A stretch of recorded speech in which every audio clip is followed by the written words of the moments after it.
Hi there everyone, it's time for another Gran Turismo Sport gameplay episode. Although this episode is not released on the weekend, it's because it's a Motorsports update as well.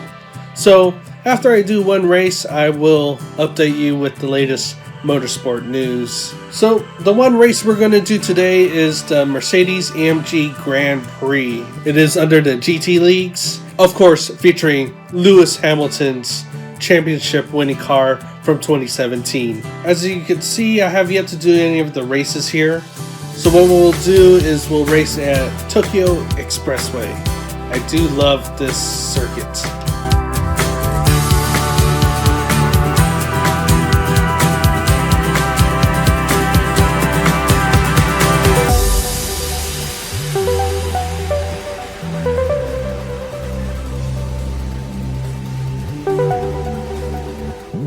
Alright, let's go racing.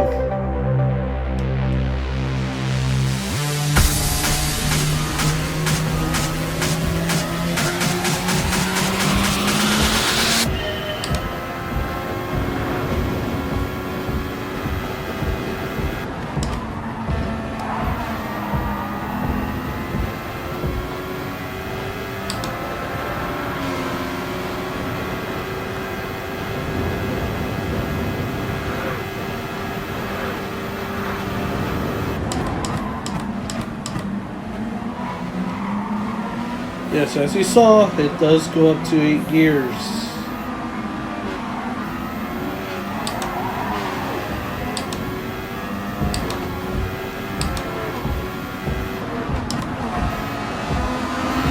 Formula One has been running the hybrid engine since 2014, 2015?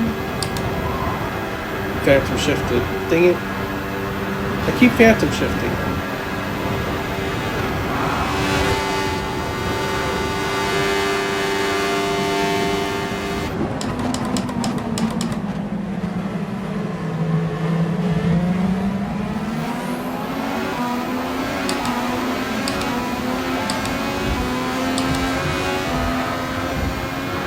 Hit the wall there, might be out.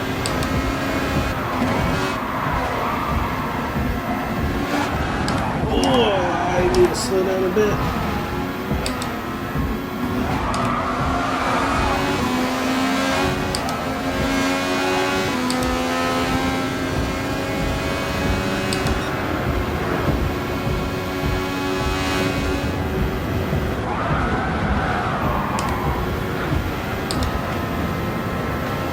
Lift and turn, and then shift down. So I tackled that corner.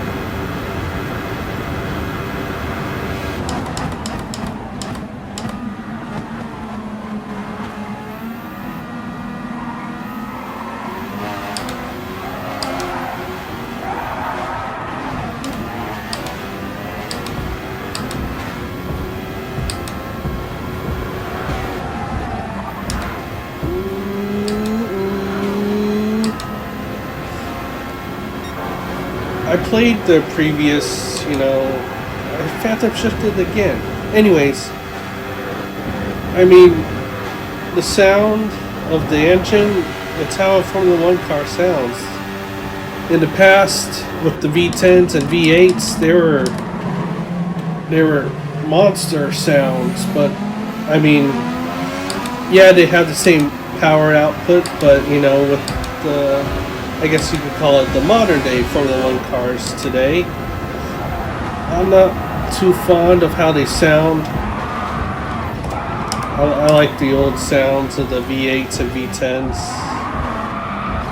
I hit the wall again. A little bit of forgiveness since the game doesn't really have crash damage.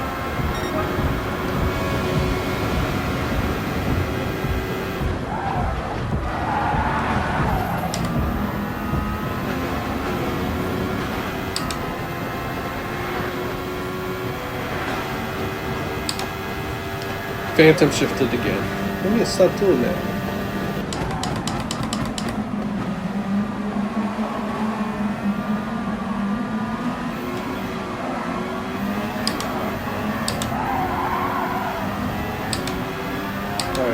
almost better through there.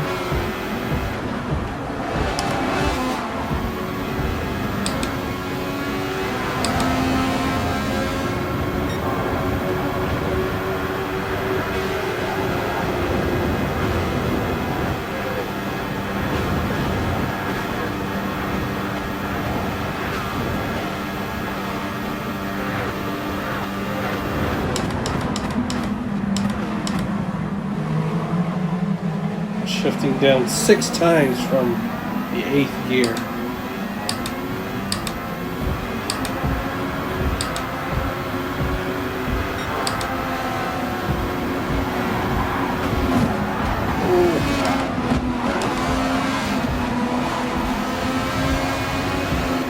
It's a gaggle of cars. I think this is the front back.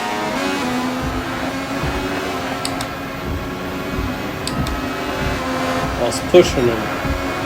Pushing him. Oh! No, no, no! No more foreplay. That's a line from GoldenEye. Pierce Brosnan's first James Bond film.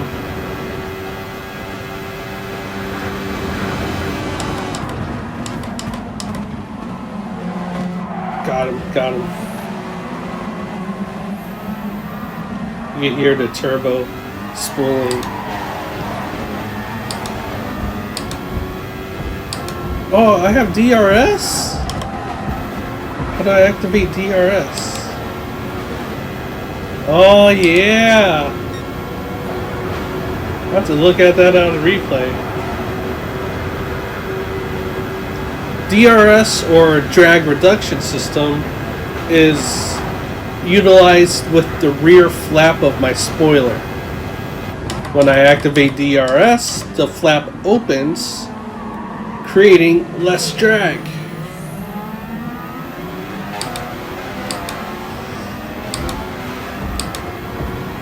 In Formula One, there are certain zones where you're allowed to,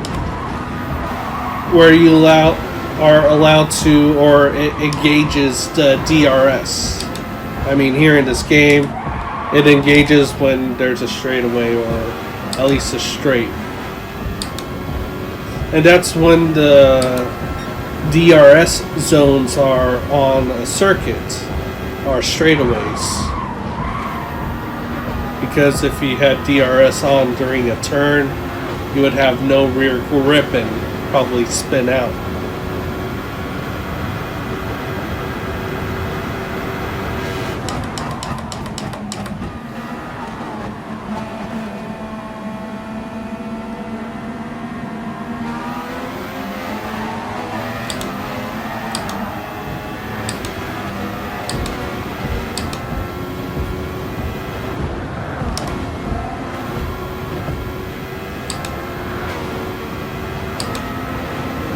On my DRS. I'll have to check this out on the replay, how it looks like.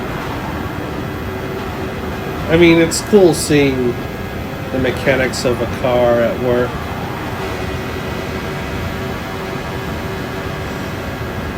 I mean, anyways, I'm pretty much pulled ahead. My goodness. What's my gap? 1.2 seconds.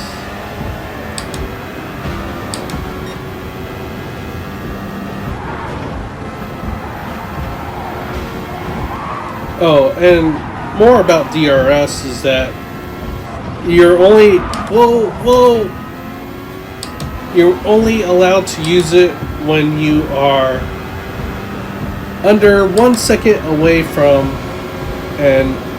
another driver. Basically, it's an overtake aid, or kind of rubber band aid, where it helps you catch back up to a competitor and make the attempt a pass.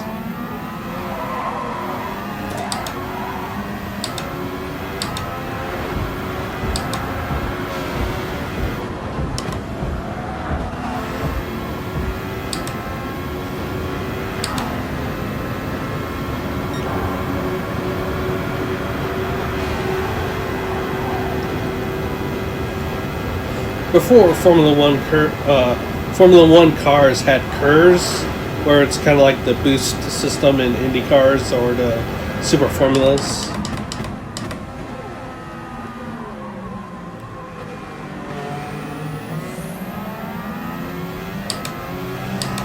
Motorsport is ever evolving. It's kind of imitating what video games are doing, especially with Mario Kart.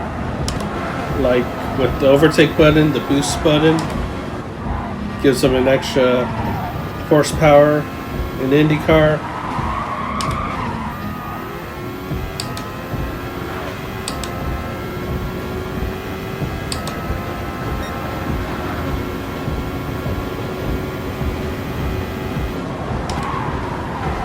I mean, you could say games like Mario Kart took influence from, real life racing, and then just added the aspect of adding boost and weapons and whatnot.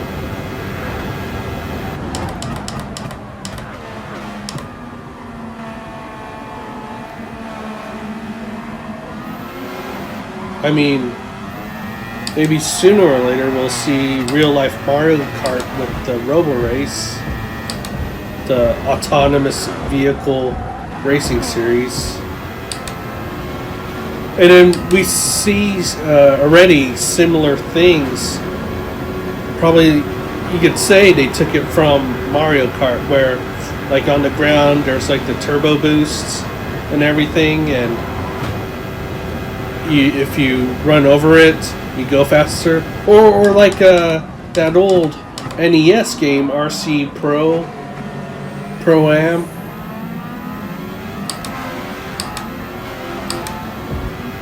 I remember playing that, and like when you run the RC car over the chevrons, you get a boost of power, speed. And I mean, that's what they've done with Formula E, where they have a certain section where it triggers your car to go faster, called the speed boost.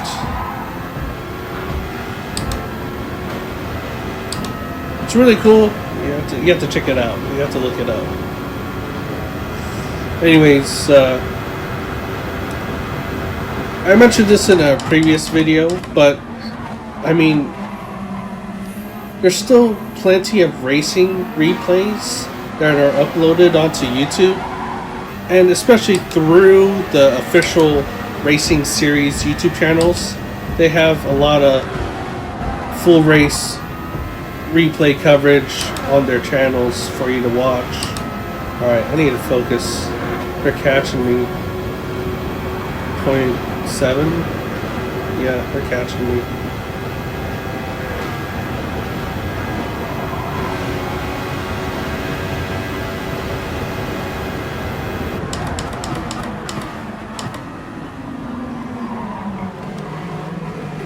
It is great to have a Formula One car in this game. Alright, they're catching me. Hold on.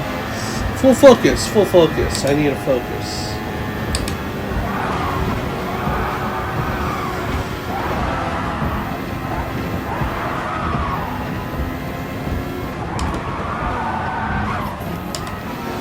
Ugh.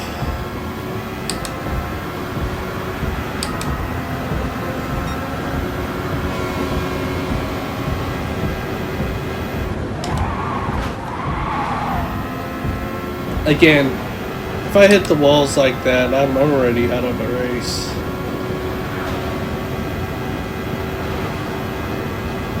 But game allows it, so it's fair game.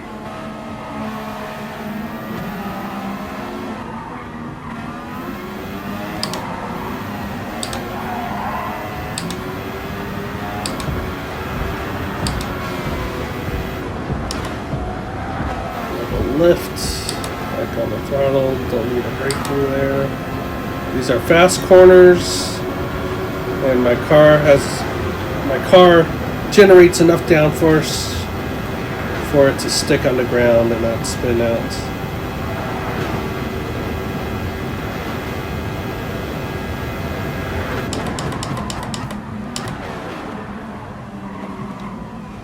I've always gone right through that hairpin.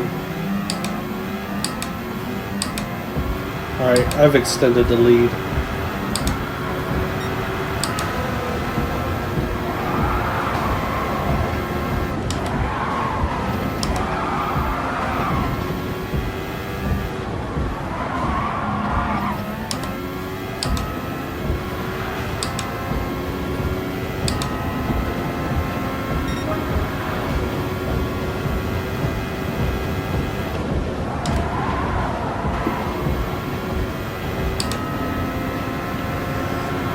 I mean, Tokyo Expressway is a fun circuit, albeit fictional, of course.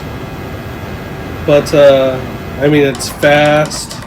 I mean, there's some slow parts like here. But, I mean, it's super fast. It's, you know, you're on the replicated highways of Tokyo.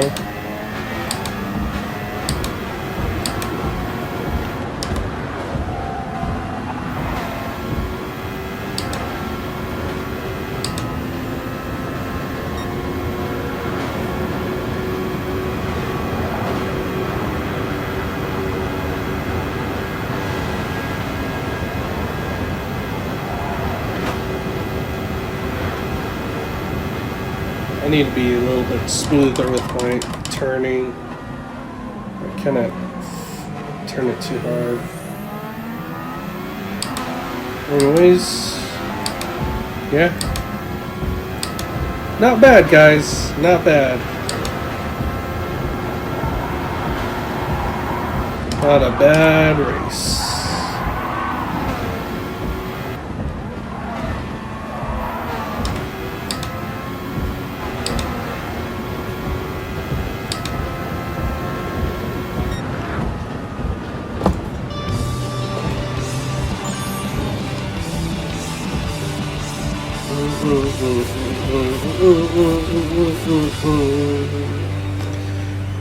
That was a good win. I checked out there at the end. Not necessarily checked out, but I held the lead.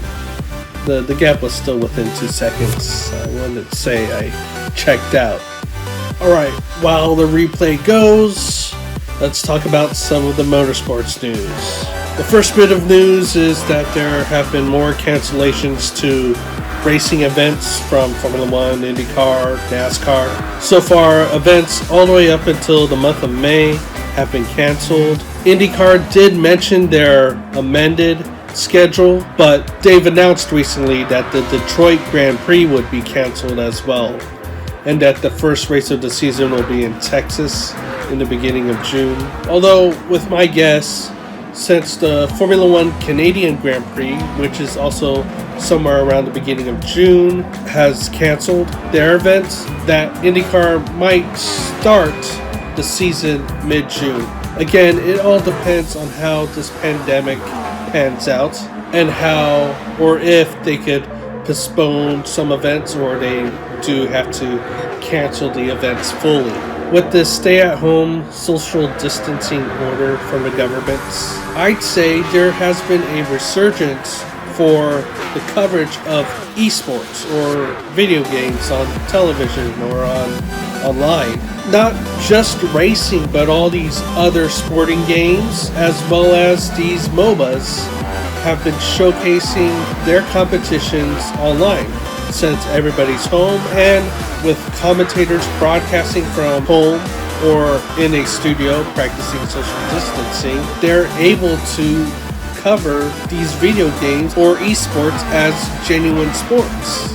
It's really cool to see that networks are covering more video game or racing sim competitions. All this is done in place of sport, basically, since we can't have these actual sporting events right now. In terms of motorsports, with Formula 1, they have been doing online racing through their Formula 1 video game from Codemasters, from the Velocity group.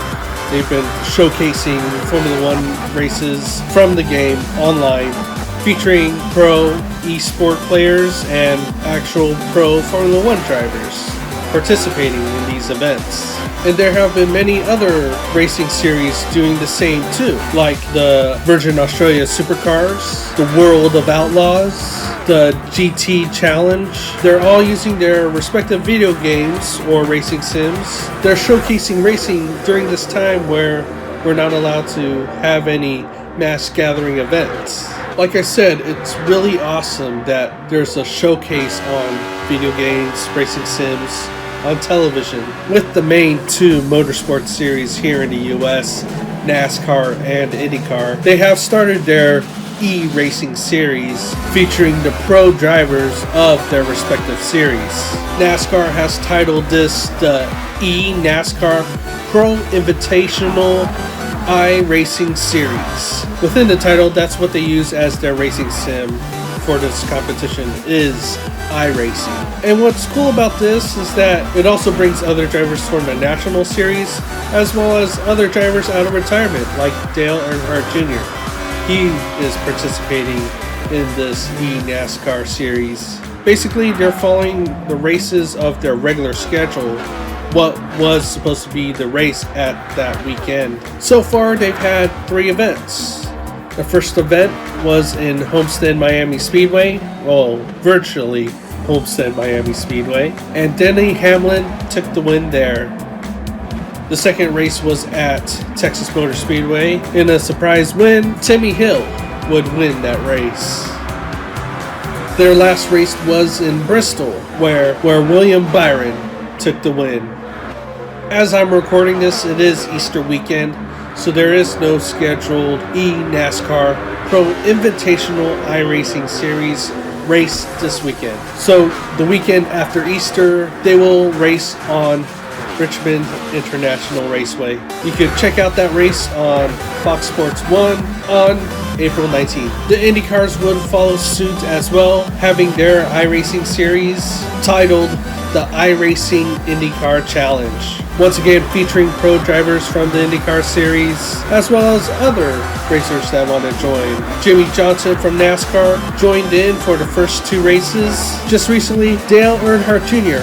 raced at Michigan International Raceway with the IndyCars. Now let's go over the winners. The first race took place in Watkins Glen. This was a fan-voted race. Sage Karam would come out with the win. Second race took place at Barber Motorsports Park with a very good fuel strategy. Virgin Australia Supercars champion Scott McLaughlin would take the win there. And just recently at Michigan International Raceway, they would race there. Simon Pagenaud would get the win, again, using a very clever fuel strategy. I'm unsure how the race next week is going to be determined. For each race, they have been doing different ways of picking the races. I believe the last 2 races were like driver's choices and whatnot. They have listed this as a 6-race series, so there's 3 races left. And I believe the 6th and final race is going to be a dream circuit race, a circuit that the IndyCars have never ran on before. It's going to be pretty cool seeing the IndyCars and the IndyCar drivers themselves race on a circuit that the IndyCars don't normally visit, but they can in a virtual iRacing sim world. One last news point to mention to you is that legendary Formula One driver Sterling Moss passed away at the age of 90 years old. May he rest in peace.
This coming weekend, April 18 and 19, it would have been the Acura Grand Prix of Long Beach. Unfortunately, it had to be canceled because of this coronavirus pandemic. For the first time in its existence, the Acura Grand Prix of Long Beach will not be holding a race. In honor of what would have been the Acura Grand Prix of Long Beach, I'll be posting a gameplay video featuring me racing in Long Beach on Sunday.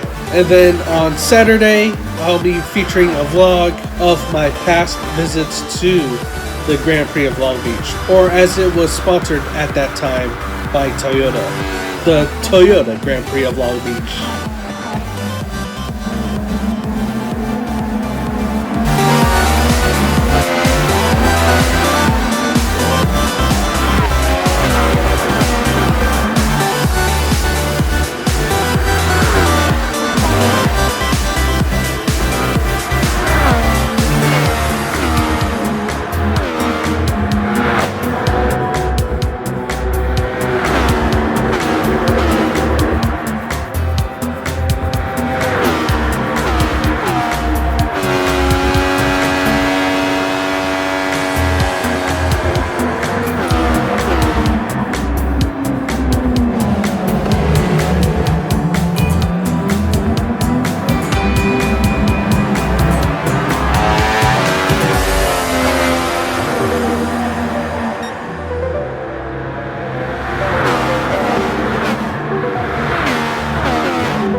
In closing this episode, I want to thank all the healthcare workers, everyone who's been battling this coronavirus pandemic, healing the sick, caring for the sick, and even if they're not caring for coronavirus patients, they are caring for anybody who needs health assistance.